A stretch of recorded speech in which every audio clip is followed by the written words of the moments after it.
He was feared by his enemies, respected by his peers, and unknown to almost everyone else. SS Obersturmbannführer Friedrich Adler didn't shout orders from the front lines, he whispered them from behind locked doors. A master of Nazi intelligence, Adler's fingerprints were on some of the Reich's darkest secrets: partisan executions, asset seizures, covert transfers of gold and art. Then, in November 1944, just months before the war's end, he boarded a sealed military transport train on the outskirts of Krakow. He was never seen again. It was a freezing morning, the kind that turned breath into mist and train steel into bone. The convoy was unlike any other 6 freight cars, 2 personnel carriers, 1 armored wagon marked only by a black eagle clutching an SS rune. It moved without fanfare, under the cover of dusk, heading west through the Polish forest. On board, Adler, 4 SS bodyguards, and cargo nobody would ever catalog. By the time it was scheduled to reach the Silesian border checkpoint, the train had vanished. No derailment, no sabotage, no bodies, just silence. For weeks, German military units combed the rail lines. Dogs, scouts, aerial flyovers, nothing. Allies assumed it had been an accident or that Adler had defected. But locals told a different story.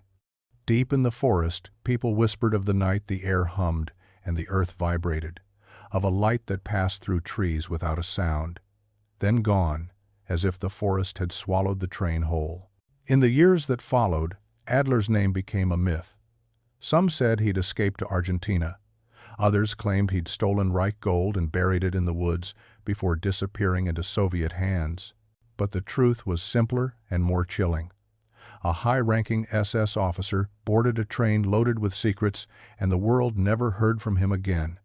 It was as if history itself had decided to erase him. Adler wasn't just a soldier, he was a curator of secrets, the man trusted to transport what others weren't allowed to see. As head of Sonderabteilung IVB, a shadow unit within the SS Reichssicherheitshauptamt, Adler's work never made it into the official ledgers. He oversaw looted art shipments from occupied France, coordinated prisoner transfers under Himmler's direct orders, and liaised with scientists working on weapons rumored to defy the laws of physics. To the outside world, he was a mid-level officer. To those who knew, he was the vault.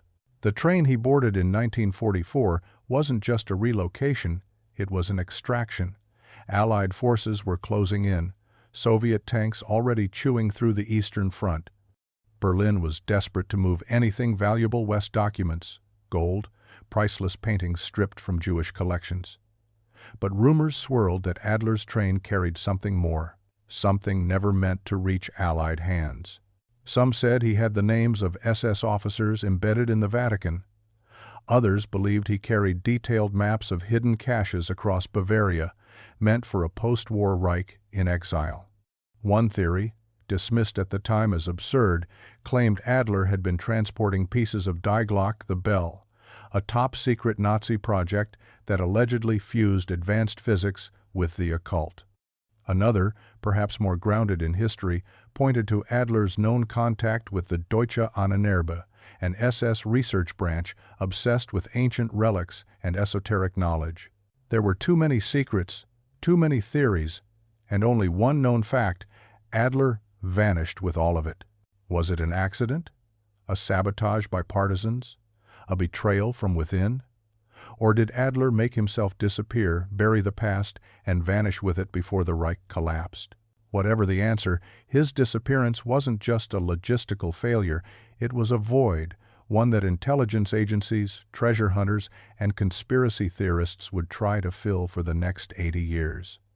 What Adler knew could have changed the course of the post-war world.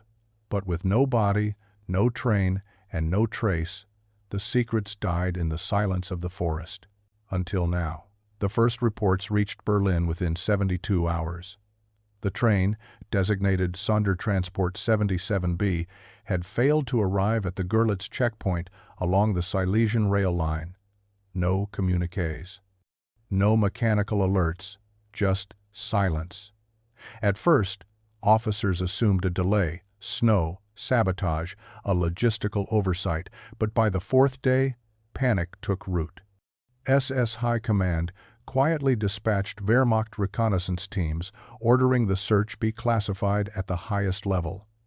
No public alerts, no media leaks, just a growing sense that something had gone terribly wrong. They searched the tracks between Krakow and the lower Silesian border, kilometers of snow-covered rails winding through hills, frozen rivers, and dense pine forest. Nothing. No debris. No locomotive tracks veering off course, no signs of an ambush. Dogs picked up no scent. Aerial sweeps turned up only frost-bitten trees and abandoned way stations. The only clue came from a half-frozen watchman stationed at Czarny Las, a remote checkpoint near the Czech border. He claimed he'd seen the train pass just after midnight, the last car flickering with strange interior light. But the next outpost, 20 kilometers west, reported no arrival. The train had entered a stretch of rail and vanished. Some of the soldiers reported seeing an old mining tunnel cut into the hillside just beyond the checkpoint. Others denied it existed. When a team was sent to investigate, they found nothing but a collapsed entrance and a ridge that seemed too unstable to house any real structure. Still, whispers began to circulate. That the train had gone underground. That Adler had ordered it buried. That it had never left the forest at all. When the war ended, the Allied intelligence apparatus picked up the thread. The British SOE and American OSS scoured Nazi records for any mention of Adler's final orders, but files had been burned. Witnesses disappeared. And with Germany's surrender, the case quietly vanished into classified archives under the vague label, "Transport lost in transit, presumed destroyed." A perfect erasure. No wreckage, no bodies, no explanations. Just cold tracks leading into the trees. In the decades that followed, Adler's name became less of a historical footnote and more of a myth. In Warsaw cafes and Prague train yards, he was spoken of in low voices, the ghost of the SS, the man who stole a train, the officer who never died. In the villages near the Polish-Czech border, the legend took on darker shapes. Old farmers told stories of finding rusted shell casings half buried in fields where no battles had been fought. Mushroom foragers swore they stumbled upon train tracks in the woods, tracks that weren't on any map and led nowhere. In 1967, a group of hikers near Złoty Stok reported hearing what sounded like distant wheels grinding on steel. No train passed. The area had been abandoned since the war. Some nights, lights flickered in the forest. Not lanterns, not fires. Cold, bluish light, seen only briefly, always at a distance, always silent. Dogs refused to enter certain parts of the woods. Equipment malfunctioned. Compasses spun. Hunters reported low mechanical rumbling beneath the ground that would rise, then vanish like a dream. In 1982, a retired Czech railway worker claimed in an interview that he had once operated a remote switching station south of Kudowa-Zdrój. He said that in late 1944, he was ordered to divert an unscheduled military train onto a disused branch line, one that hadn't been used in years. When he asked why, his commanding officer simply told him, "Forget you saw anything." A week later, the switch lever was welded shut. By then, the forest had reclaimed most of the wartime rail lines. Nature had swallowed steel. Moss covered what the Reich had left behind. But still, the rumors grew louder. Treasure hunters came with metal detectors and dynamite, chasing echoes of gold and ghosts. Military archives released just enough to feed speculation and withhold truth. Friedrich Adler was no longer a man. He was a story, a warning, a mystery older than most who remembered the war itself. But stories, like forests, don't stay quiet forever. Something was waiting beneath the roots. There are places in Europe where time doesn't pass so much as it waits. The Białowieża forest is one of them. Spanning the border between Poland and Belarus, it is one of the last and largest remnants of the primeval woodlands that once blanketed the continent.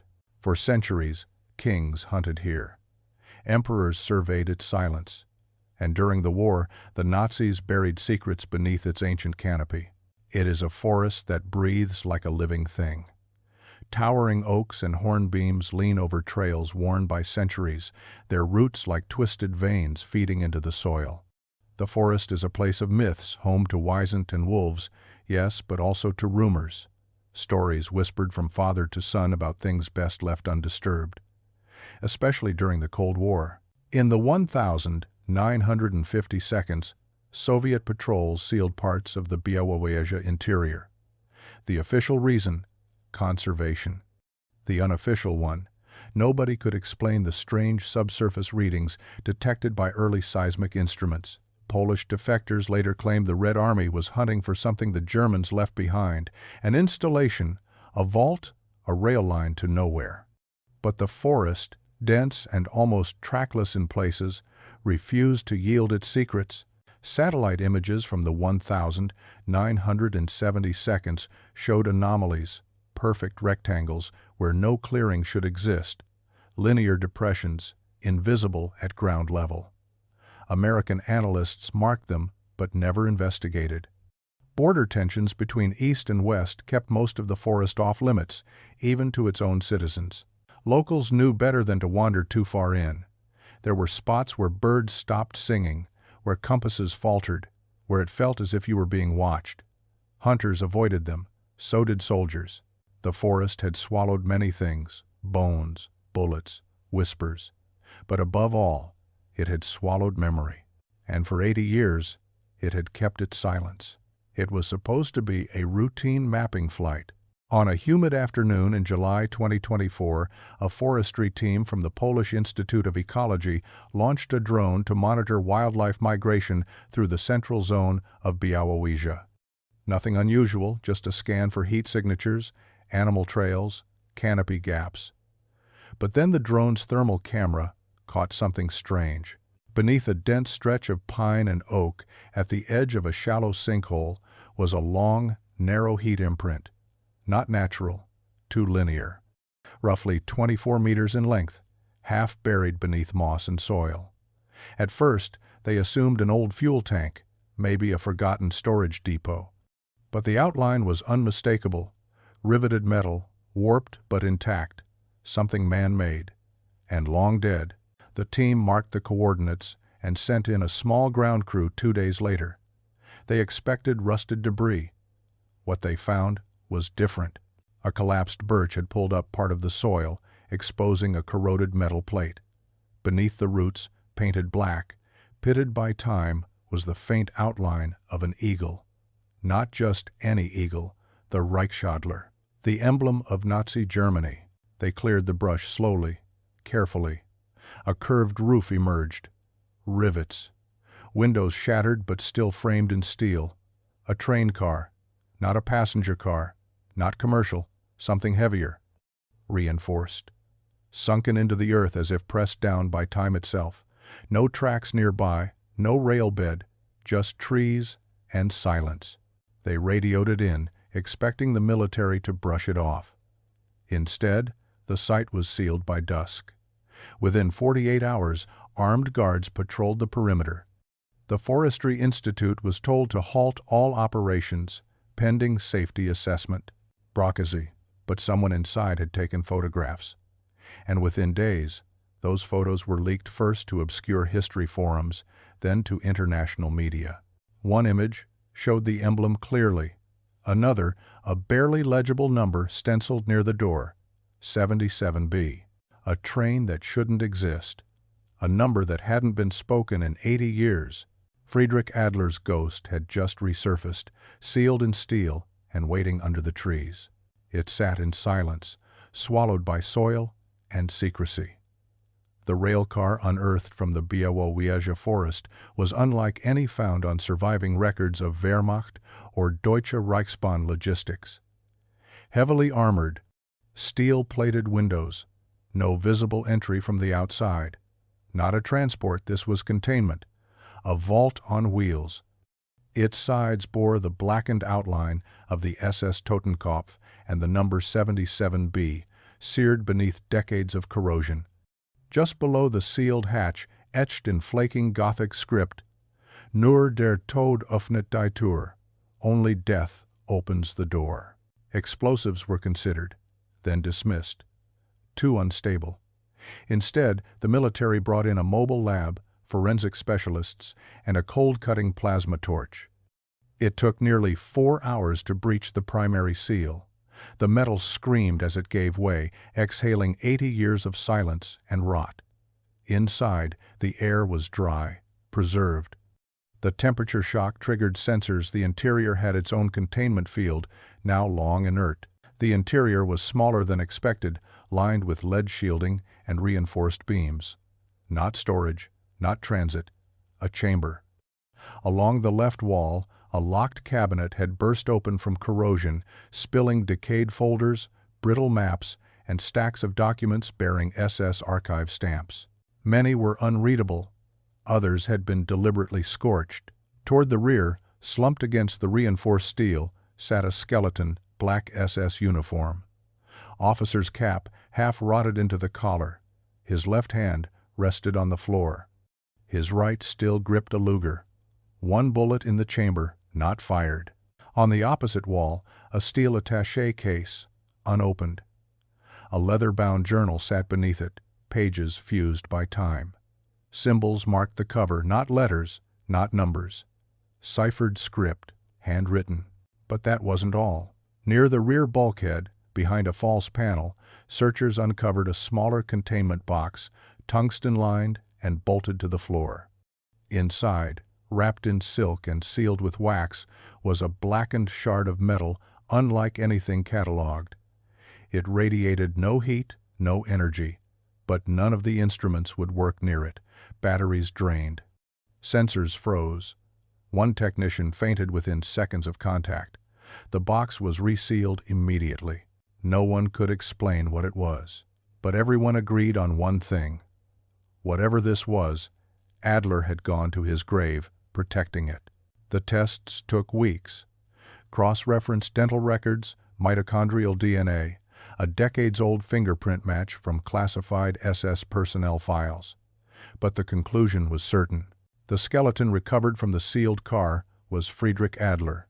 The man who had disappeared without a trace in November 1944 was finally accounted for, sitting alone in the armored belly of a train the world had long forgotten.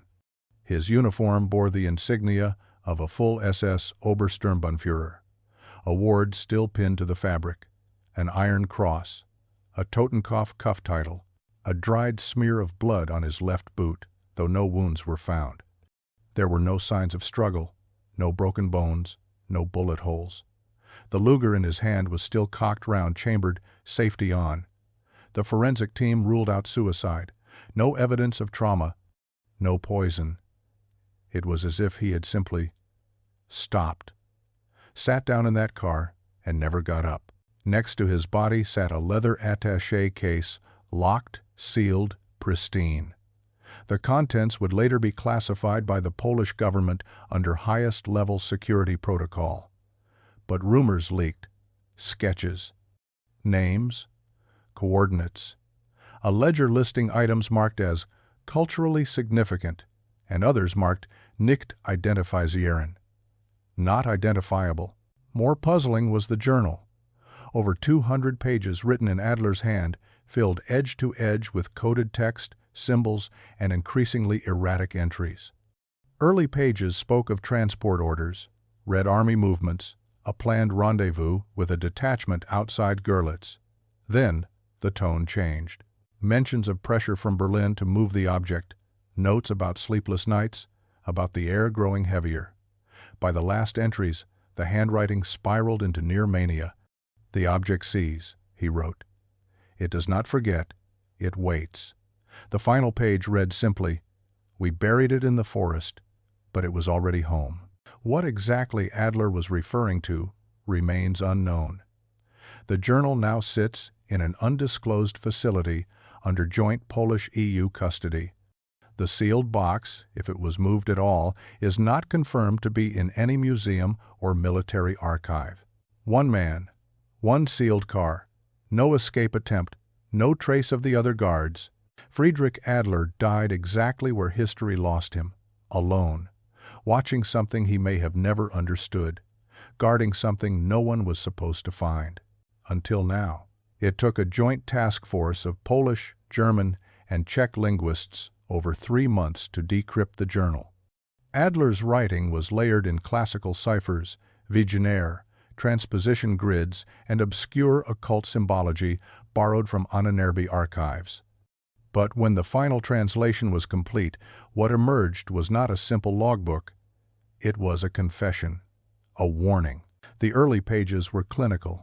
Updates on troop movements, instructions for rerouting plundered cargo through the Sudetes, coded communiques from Berlin referring to Project Morgenröte, a classified directive possibly tied to Adler's cargo. But as the entries continued, the tone shifted. Notes became fragmented, hurried. The lines between report and hallucination began to blur. Adler wrote of internal betrayal of SS units being turned by an unnamed influence. He no longer trusted his escorts, noting that the eyes of the cargo watch them more closely than I do. He began using euphemisms. The gate beneath the trees appeared repeatedly, a phrase that seemed to refer both to a physical location and something intangible. It speaks without sound, he wrote on October 31st, 1944. It is not made. It is remembered. One entry stood out. Dated 2 days before the train's disappearance, it read, "The directive is final. No one must follow. We do not carry it west. We bury it, as we should have done long ago. We erase the path." It became clear the train's final journey was not an accident, it was a burial. The last leg of its route was falsified. The tunnel near Jarny Las, once dismissed as myth, did exist, part of an abandoned mining shaft sealed in 1912. Adler had ordered it reopened weeks in advance. His last written words, "I remain. If it stirs, it will see me first." The journal was submitted to the European Security Council. Select portions were made public. The rest, especially anything referencing the sealed crate, was redacted. But the message was clear. This wasn't just an evacuation, it was a containment. Once the car was stabilized and the surrounding soil cleared, military historians began cataloging its contents. What they found read like a ledger from a nightmare. Several crates lined the walls, their contents wrapped in tarred canvas. When opened, they revealed Reichsbank-stamped gold bars, each numbered and recorded, likely part of Operation Bernhard or looted from vaults in occupied France. One crate contained stacks of paintings, poorly stored but unmistakable. A long missing Klimt, 2 pieces matching catalogued works stolen from Jewish families in Krakow. Several had burn marks, as if someone had tried to destroy them, then stopped. But not all crates were listed in any art recovery file. 2 were marked in red ink. Biologisches Material, Vorsicht. Biological Material, Caution. Inside were sealed vials, wax-stoppered glass tubes with labels faded to illegibility. A portable refrigeration unit sat beside them, clearly long dead. Samples of bone, tissue, and something that looked on first inspection like mineralized fungus were packaged inside. Forensic labs refused to speculate. No provenance, no known classification. One analyst remarked off record, "This doesn't belong in a war museum, it belongs underground." But it was the last crate that drew the most attention. Unmarked, reinforced, bolted shut with rivets that didn't match the others. Its corners were sealed with an oily black resin. A customs team tried to open it. Their equipment failed. Generators cut out. Batteries drained. A soldier who touched the metal with bare hands suffered convulsions and temporary blindness. It was resealed within the hour. The Polish government, under pressure from NATO and the EU, declared the crate a Level 0 artifact. Its contents remained classified. The only official note reads, "Potential hazardous anomaly. Do not expose to air." What was hidden aboard Adler's train was more than stolen gold or lost paintings. It was something that frightened even the men who made it. something the Nazis tried not to unleash but couldn't bear to destroy. They buried it in a train. They buried the train in the earth. They buried the earth beneath a forest. And still, it waited. The moment the story broke, Nazi ghost train found in Polish forest, the world took notice. Historians, treasure hunters, retired intelligence operatives, and self-declared object specialists flooded online forums and cable news panels with theories. It wasn't just the train's existence that stirred frenzy, it was what hadn't been explained. Had Adler orchestrated his own vanishing to protect something the Reich had failed to understand? Or was he executing an order more ancient than political allegiance? Some argued the sealed box was the centerpiece of an SS occult experiment, an artifact unearthed during the Nazi expeditions into the Himalayas, or a relic stolen from beneath the catacombs of Rennes-le-Château. Others believed it to be an early prototype of a weapon, a technology so advanced it had no place in 1944 or now. The presence of biological material fueled darker rumors. Had the Nazis been attempting to breed something or contain it? One retired BND officer claimed Adler's journal matched fragments of a lost document called the Zersetzung Mandate, allegedly linked to Himmler's personal directive to weaponize myth through science. The forest, they said, was not chosen for its remoteness. It was chosen because it already harbored something old, something watching. But even more unsettling were the whispers that followed the site's lockdown. Satellite feeds blacked out. Local journalists detained. One leak claimed a second chamber had been found 300 meters east of the rail car, its contents never disclosed. Another claimed that within 24 hours of exposure, 3 personnel suffered hallucinations. By week's end, access was restricted under a joint military intelligence charter, the wording of which referenced containment protocols. Others asked a more cynical question: was this all staged? A Cold War-era plant designed to stir fear or fascination? Had Adler even existed? But these voices were fewer, drowned beneath the weight of evidence. The bones, the journal, the gold, the train number. Yet for all the facts uncovered, one truth remained elusive. Adler had not tried to run. He had sealed himself inside with something and waited, not to flee, but to ensure it didn't follow. The forest remains quiet now. The clearing where the train was found has been sealed with steel fencing and electronic surveillance. No trail signs point to it. No tourist boards mention it. But still, the story echoes through news clips, speculative documentaries, and late-night conversations among those who know better than to speak too loudly. The families of those who vanished during the war, the civilians, the prisoners, the guards assigned to Adler's convoy, have come forward, not to claim treasure, but to ask what became of their ancestors. No records, no graves, only names. One woman from Dresden clutched a photo of her uncle, last seen boarding a train with Adler in '44. She asked a question no one could answer. Did he die protecting something, or because of it? The Białowieża forest has become more than a patch of earth. It is a vault, a breathing monument to memory, and to the things memory is forced to bury. Poland's Ministry of Culture has quietly confirmed the existence of at least 3 other sealed tunnels from the same era, none yet excavated. Germany has offered archival assistance. Belarus denies everything. Forensic analysts reviewing Adler's journal now believe the gate beneath the trees may have referred not to a specific location, but to an idea. A threshold crossed, a door opened, something awakened. What that something is remains locked behind redacted files and sealed crates. But the question lingers in every debriefing room, every war archive, every private briefing. If one train vanished and was found 80 years later untouched, unclaimed, protected by the forest itself, how many others are still out there, hidden in the roots of Europe's forgotten woods, waiting beneath soil and silence, unopened, unwitnessed, unready to be found?